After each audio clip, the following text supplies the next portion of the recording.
Hang pa tahu tak, lepas ni mungkin kita boleh guna sikit duit dalam akaun 2 KWSP untuk ambil insurans kesihatan. Ni cadangan daripada Menteri Kesihatan, Datuk Seri Dr. Zulkifli Ahmad. Dia nak bagi 16 juta pencarum KWSP peluang guna sikit daripada simpanan tu untuk ambil perlindungan insurans, termasuk rawatan kat hospital swasta.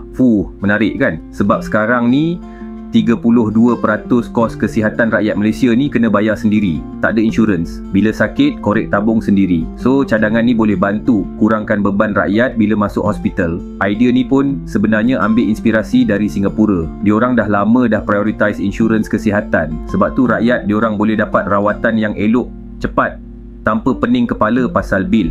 Tapi jangan risau, bukan guna semua simpanan. Dr. Zulkifli kata hanya 1% daripada akaun 2 je guna untuk bayar premium insurance. So, bukan korek poket hang pun masih guna duit sendiri. Tapi dengan strategi yang bijak.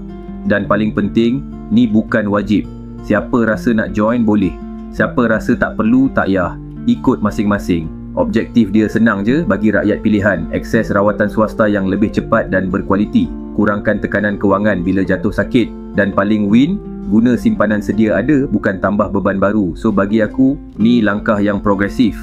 Kita makin dekat dengan sistem kesihatan yang lebih terjamin, tapi masih bagi rakyat ruang buat pilihan.